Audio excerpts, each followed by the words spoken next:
Recording in progress. I'll run with it. Ladies and gents, episode 40 of the 2PTs 1 podcast. We have had a little break, but we are back today with periodization and programming. Those words are going to mean different things to different people. For anyone that's just an avid gym goer, just to lose weight and everything else, programming is going to be one of the ones which you're going to need to learn a little bit more about. Periodization is something Myles will be accustomed to playing football, and generally anyone within an event based leading up to a certain time period or a team sport that's on a schedule.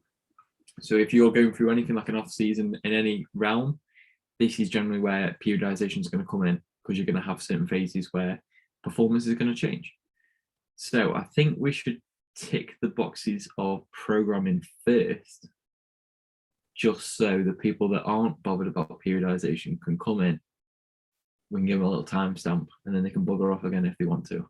But if they do bugger off, the admission fee for leaving is alike. I like, subscribe, everything above. Subscribe. But yeah, I think even if you're someone who doesn't play sports on a regular and might not need as much of a periodized program, should we say, it's good to know. I think it's good to know the ins and outs of a program, how maybe someone else might program your sessions, another coach or something like that. So I think the better understanding of how a program works and how to progress that, then it's definitely worth listening to. I think the only way you could potentially put periodization and program together is if you had scheduled deloads. I don't personally believe in having a scheduled deload, because I think it should be individually based, so auto-regulated. So deload, for anyone that's not sure, is basically just taking a slight drop off in intensity and volume, or just taking time off training altogether. So obviously this is when we might try and just recover a little bit quicker if the stress is just too much and the body's beginning to feel it. That's probably the only time that you periodize in, if it's like a 6 to an 8, which is typically, but I don't do that with clients. They say, don't they? They say usually like after you've had a 6 to 8 plan, then you'll have a week or two where like you said, volume drops. But again, it's very individual. Like some people will be able to carry on, but it comes to the question of, do you deload when the individual is already tired, or do you try to pre-brace that? So if you've got periods where you know it's going to be highly intensive, then do you need to deload just beforehand, just to make sure that they're fully recovered before going into that intensive period? Pretty much like pre-season. Like before you go into pre-season, there's a transitional off season before you go into the high intensity, high volume pre-season. Stuff like that. I don't know how you do your online guys, but mine's still good old Google Sheets. But mine look at measuring physical recovery and stress. Like, I'm not asking for HRV or anything like that. It's literally just their personal perception. Because the person, especially even if it's just mental, because I think one of mine is state of readiness. If the person is in a state of readiness and it's in the absolute floor, their motivation to go and train train to an intense level is probably going to be down. So I wouldn't even look at deload as something that's going to be physical. I'd look at it as a mental deload as well, especially if you are pushing training quite aggressively, if you are in a strength phase. If you're generally just going on a phase-to-phase, it's just going to be conversation and just understanding how the individual likes to train. But it also comes with experience as well. Someone that's been at the gym 2 weeks and is feeling sore, if you have DOMs, that is not the sign to deload. a deload doesn't come after 4 sessions. Let's just say that. I mean, after day 1, bloody hell, I must need a break of work hard. Get myself a kid. Deload for a week, 1 session.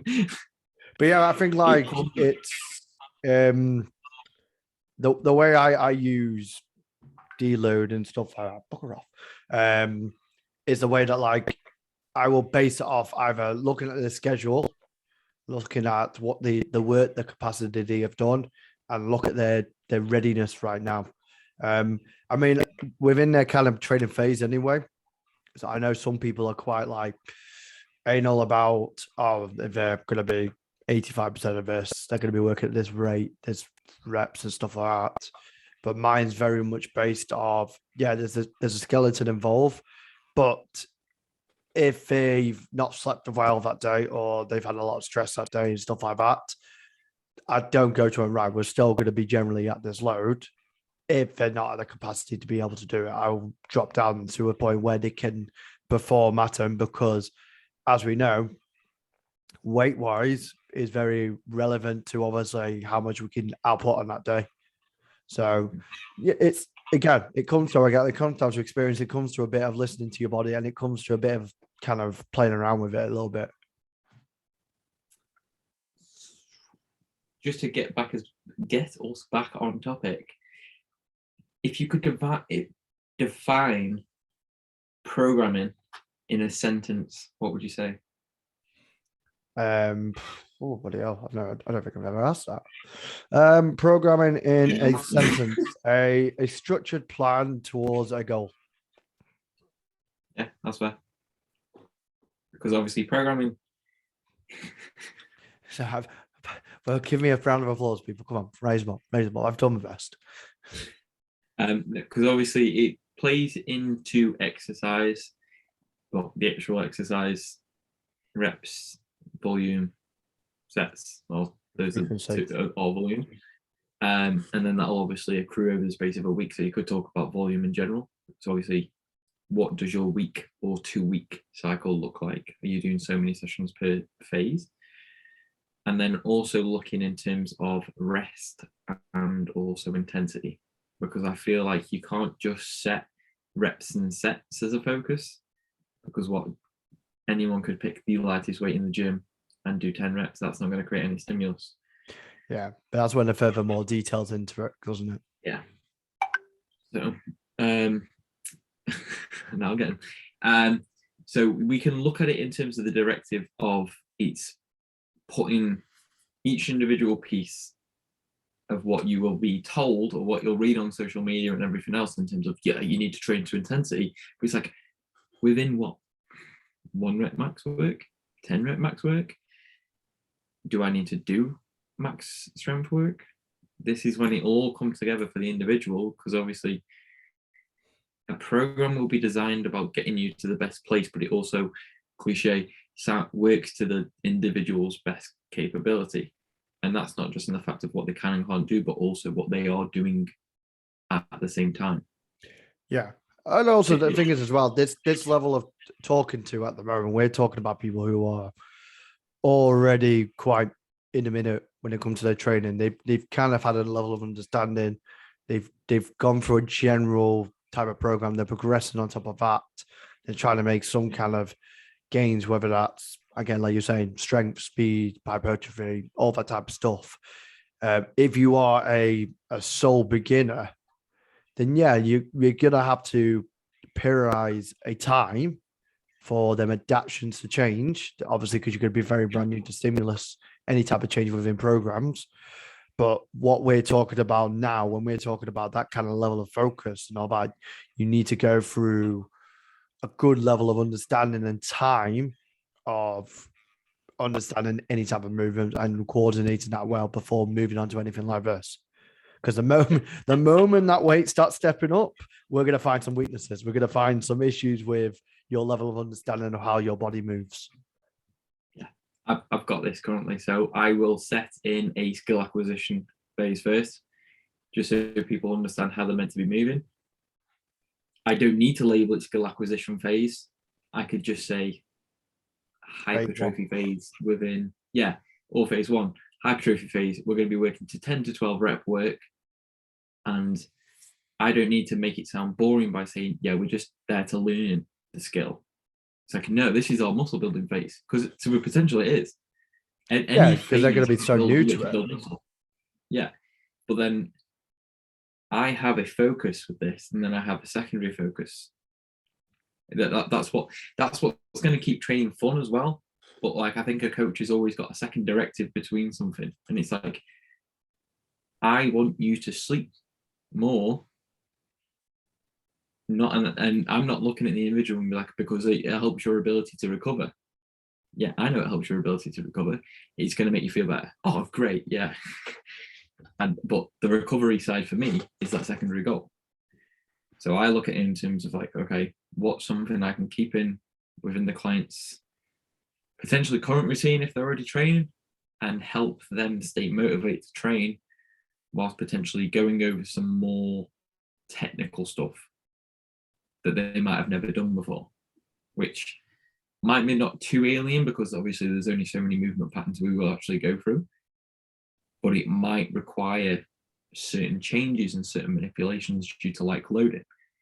So I might just need to take a step and just be like, right, okay, first few weeks, that could be anyone as well. That's people that are just new to the gym. These few weeks, we get used to the movements that we're implementing. Yeah. Then from that phase, we can then work into heavier load or moving that load quicker or whatever. Or even changing range of motion. You think of it like it, let's say, like for example, like a split squat.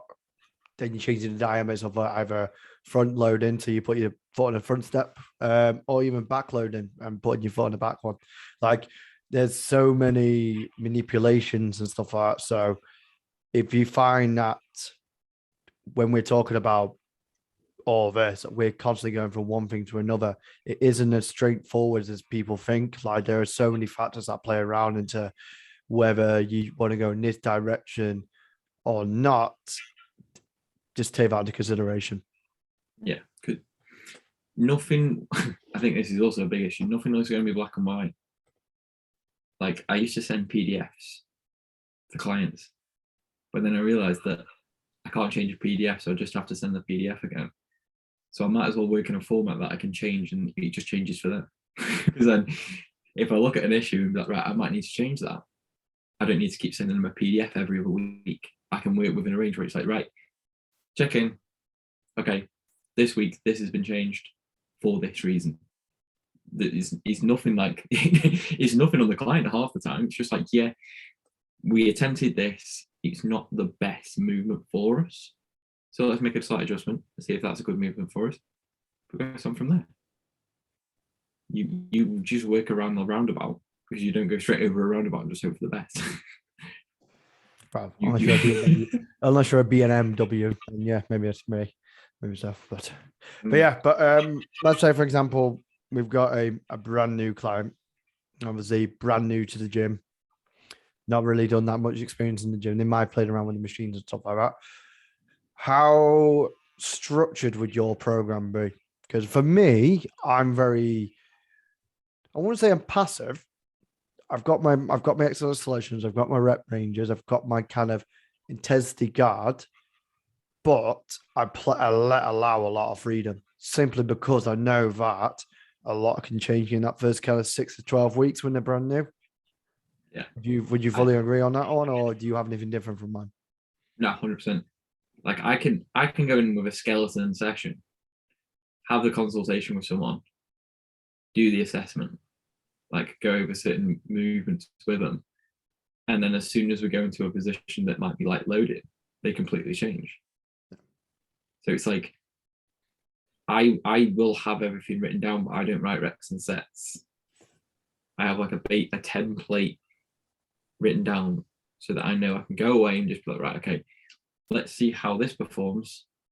And okay, if that's an issue, do we need to address that first? Yeah, potentially. So we'll swap out, jump back in. Okay, on 2 weeks' time, that's now improved. Okay, great. Let's see if we can advance that. It's the scale continuum of, I think, oh God, it was a podcast that we did when we did them at your old flat. And we did the old prone cobra talk. Oh, I know what you're on about now. With the environments in gyms. Yeah. But then obviously the prone cobra talk, and it's like if someone can't go through like a deadlift, or they don't know the capability or the range they should be going through, because it's the same argument in terms of like people are terrified of spinal flexion. It's not. If you know the range you should be going through for spinal flexion, it's absolutely fine. But sometimes it might just take one of them ones just like, right, I need you to be aware of how you can move. So coming in and doing something relatively progressive because you say you've got training experience, and then coming in and doing it, and you're like, yeah, let's chuck it back to the prone cobra here, and then we'll move back up in that range. Nothing wrong with that. Sometimes it's the one step forward, one step back, 2 steps forward approach, which is when programming, once you know an individual properly, is really great. But then for the first couple of weeks, it can be a skeleton or in line. Like I said, I keep it in a document that I can adjust, because I might get a footage from a client and just be like, right, I need to make a slight adjustment because they're manipulating it a certain way, or the parameters that I'm setting need to be changed.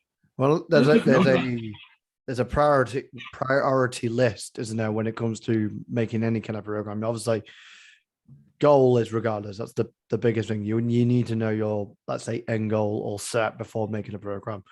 Then obviously you got the big ones, the volume, intensity, frequency. Then you might look at sets and reps, and then you potentially look at exercise selection, or the latter two might switch and stuff like that. So when we're looking at obviously exercise selection, it seems like one of the things you would think that would be really important. And yeah, you want to have a broad horizon of movements. You want to make sure you're getting them kind of fundamental movements in. But the actual exercise itself is the least thing that's on mind, because if, like Mike's just mentioned, you're particularly struggling within a certain movement, then it's not the end of the world. We can pretty much swap that out for something else. Yeah, you might not be able to do a deadlift, but you might be able to do an RDL. You might be able to do a glute bridge. You might be able to do even less than that, dowel work. Like, there's always somewhere on that spectrum we can start off with, and eventually build you up into that process where you're able to do that under a quite considerate load and all that. But a lot of that takes time. A lot of that coordination does take a lot of time. And there's also a lot of things in the background that, if I start saying now, significant terms might start getting a little bit higher. So we'll keep it down a little bit. But yeah, definitely when it comes to the programming and stuff like that, there's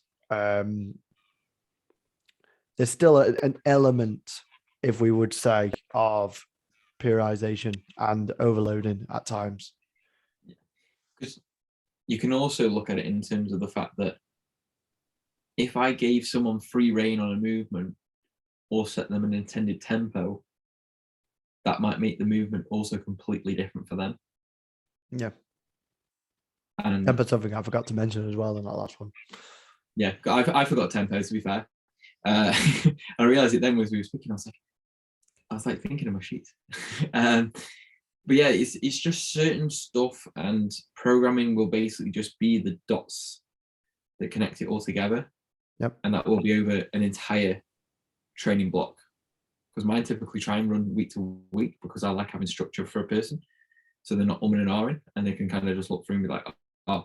And then in my head, I know as well, if I've just looked at their training sheets, I can be like, right, in 2 days' time, they're doing this. So I can check in with them. I'll give them a message. You'll be like, how does this feel today? Oh, great. Bob on. Get on there, sir. My job is done. But periodization, this is when it comes a little bit more specific and a little bit more to think about, because you will have like an off season, and it's like Myles is not going to just turn into Jabba the Hutt for an off season. But his approach to training might change. You never know, mate. I do like my food. So his approach to training might be adaptive, because he might not be playing football as much. Yeah. That means that his training format, his training intensity, his training modality may adapt to the time of year. because he can't go and create the stress that he would want to when. Well, how many days do you train and how many days did you play? Are you just related to football training, or are you talking about strength training as well? Talking football, and then we can Football. play it around. So yeah, I'm currently playing for 2 different teams at the moment. So my current schedule is I train on Mondays and Tuesdays and Thursdays, and my games are Saturdays and Sundays. So I've got a very, very hectic.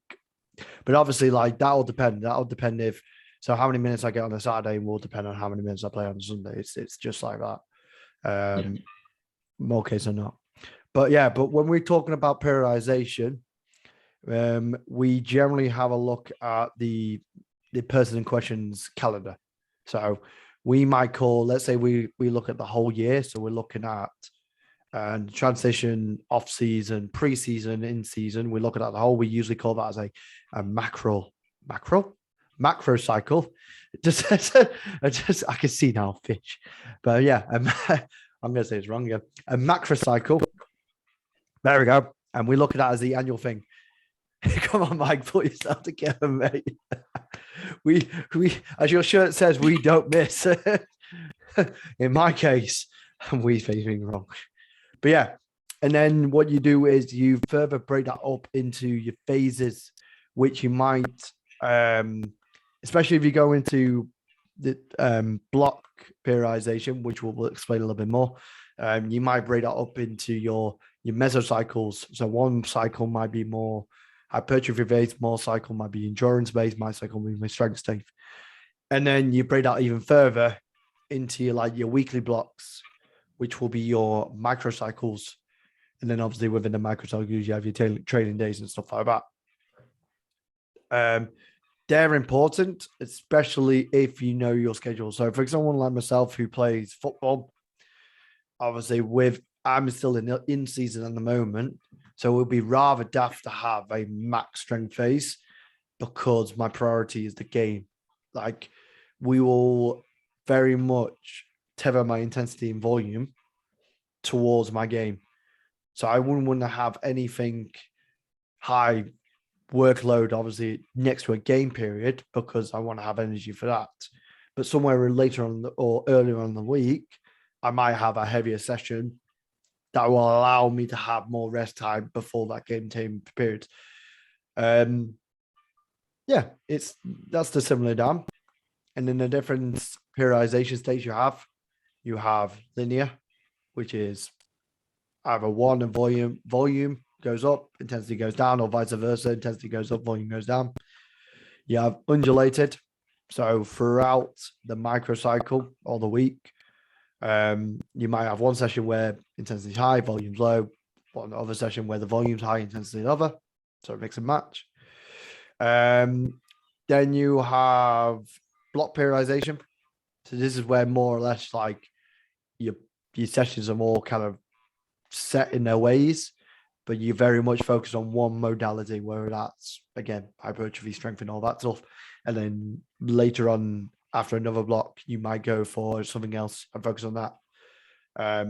All have their pros and cons. I don't know whether we'll go into their pros and cons in this podcast because you could go on for ages and talk to them.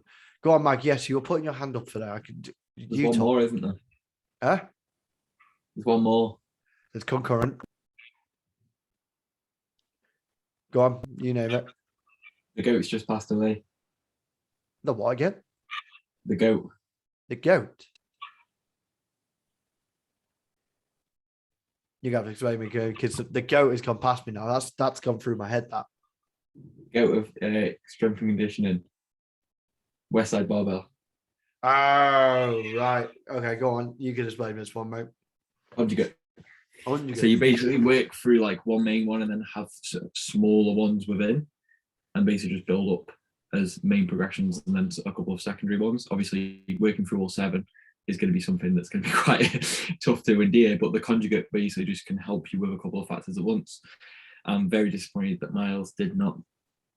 They're the ones that I usually focus on. Yeah. I usually go undulated or block. They're usually the 3 that I focus on. Yeah. But It depends on the sport as well. Yeah, because we look at team sports as well, but then that's season long. Because you can also look at it as obviously I haven't got any experience with it. I mean, if I could get into that realm, not into that realm, but into the realm of working with the athletes for that, in terms of fighters, they won't have season long. They'll have like prep periods, 4 fights, and it'll be off season.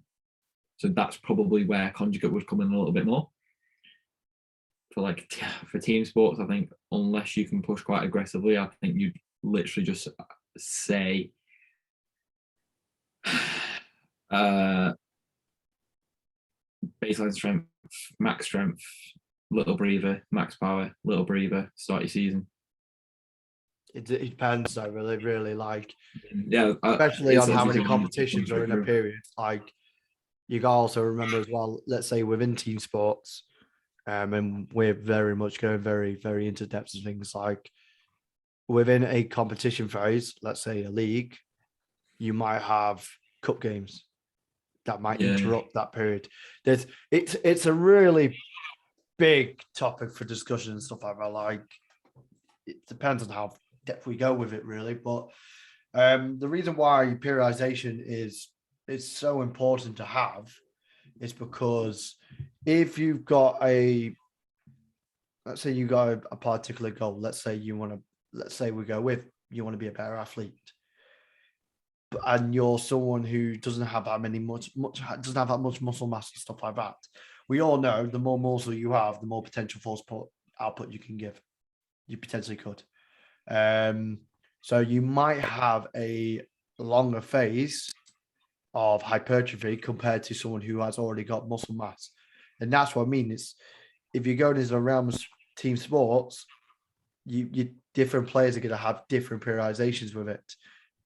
But as in like an individual thing, that's where something like that might more be trying to think of the word, I'm trying to think of now. That might be more apparent to use periodization. It's very complex because obviously, like, you've got anomalies like Ash played football all winter and spring, and then he'll play cricket. So you can't really have a phase of having like a development phase. I mean, depending. Actually, no. Cricket's probably about the person who plays two sports that trains like a bodybuilder. Yeah. And that's the thing is, like, this is the reason why periodization is a good thing, is because if you try to do all things at once, that's a big waiting list for someone to have an injury.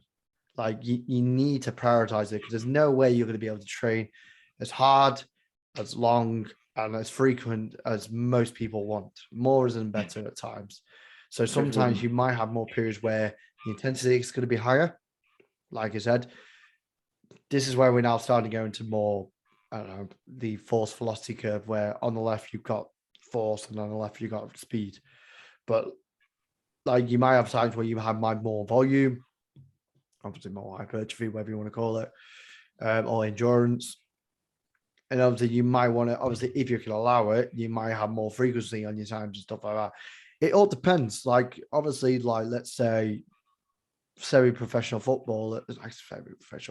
semi-professional athletes and stuff like that, or any athlete who has a job on the side or have kids and stuff like that, they might not have the luxury of training all the time compared to someone who's, let's say, younger, can do a lot more and stuff like that, who can spend a lot more time on it and stuff like that. Same with in the seasons as well.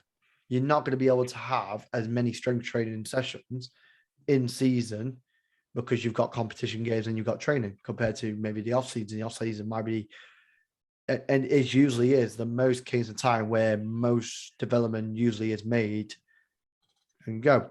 But this is more on the athletic side. If you're someone who just wants to get stronger, or who does competition based like strongman and stuff like that, then obviously your focus is going to be what's going to happen in the gym, because that's more specific to the actual sport. Yeah, because you're not going to be working to improve your aerobic capacity. as much Yeah, of a you know, priority. your goal is to do 1 rep max. I'm not going to see you do 5 or 10K, are you? Like, you might do that for a fitness Yeah. thing, for a health aspect, but you ain't going to do that 2 or 3, 4 weeks into you before you comp, are you? You're going to be focusing on your max lift and being able to withstand and be able to be comfortable with that max lift. It's that specific. I can't say it. Specific.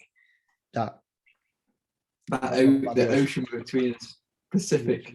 The Pacific Ocean. Yeah, it's just setting yourself as a priority. Well, not yourself. You're training as a priority to where the original focus and goal is. If you are eyeballing a lot and being like, yeah, no, I'm just going to lift one heavy lift. I think some people do it subconsciously in terms of, right, one day I'm going to lift heavy, one day I'm going to do 10 reps. Like, it kind of works. But this was a question I was going to ask you after, but I'm going to ask you anyway now. Have you ever looked at force velocity-based training? Yeah, of course I have. Yeah, because I'm very curious now because I've just started it in terms of looking at it, because it's obviously then different demands, but that can be an after. That can be episode 41. Once Mike's done his research. But yeah, just yeah, I've got something to talk about, and I'm not just like I'm not along. But yeah, when it comes to, and the thing is that a lot of people, I don't know, you've already said it before, Mike, and the fact that periodization might be more towards someone who might be in the more sporting context and stuff like that. But I personally believe even the average Joe could use with periodization, because if you've got someone who's committed and obviously in their fitness and stuff like that, and they want to do this, they want to do that and stuff like that, there's got to be an understanding that if they're starting from day one, there's got to be a level of this before this can happen and stuff. And that's where periodization comes into it. Yeah, the more detail you go, like anything, is going to be for the more advanced athletes or trainers, but you can still dumb it down to a person where the basics of it can still be used.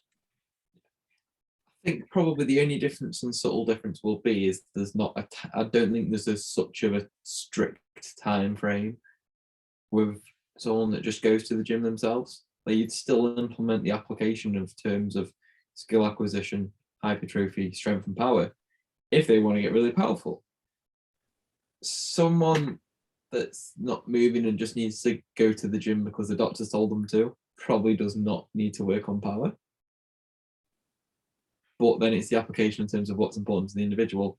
If Janine, who's 64 and has got type 1 diabetes, and the doctor's telling her to do something wrong, it's to stop moving, she might just look at something that she enjoys.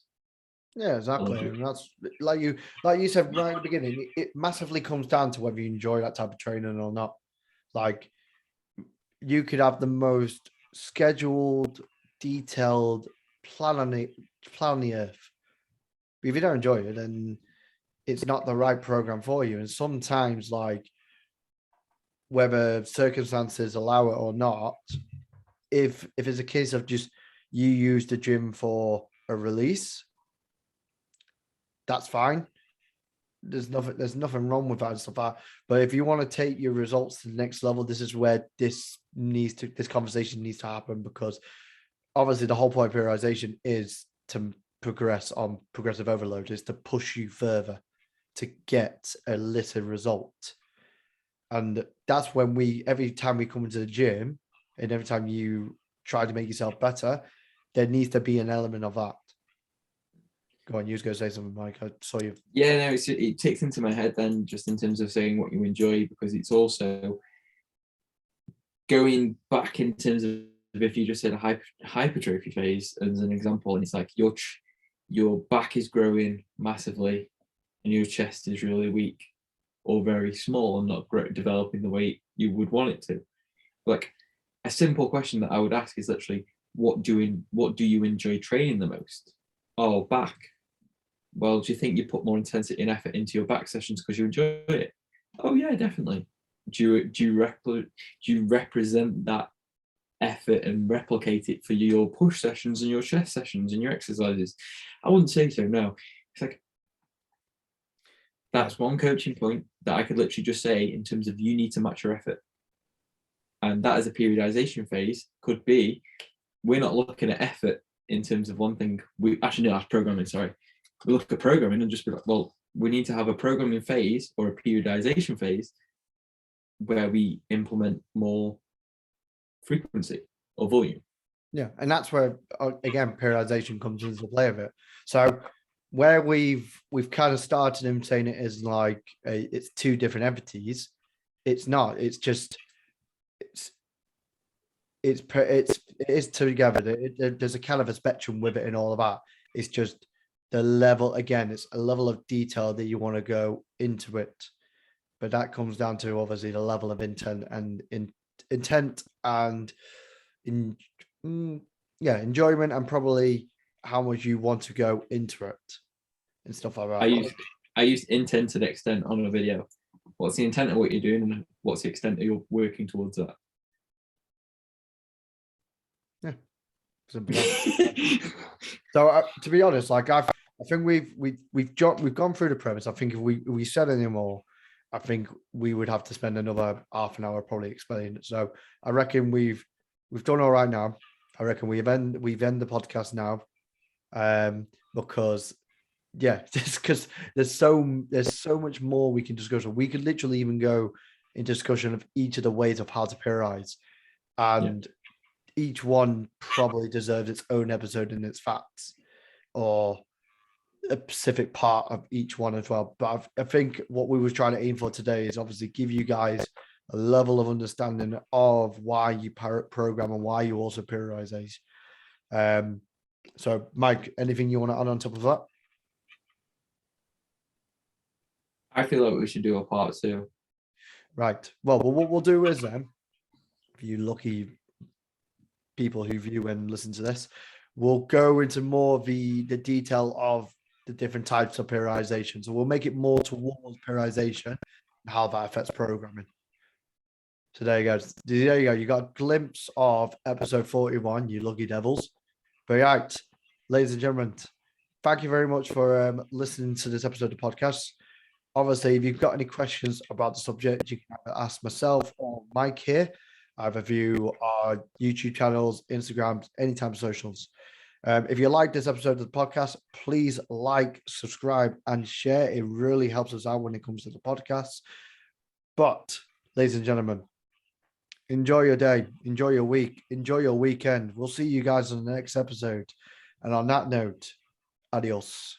Peace. Peace.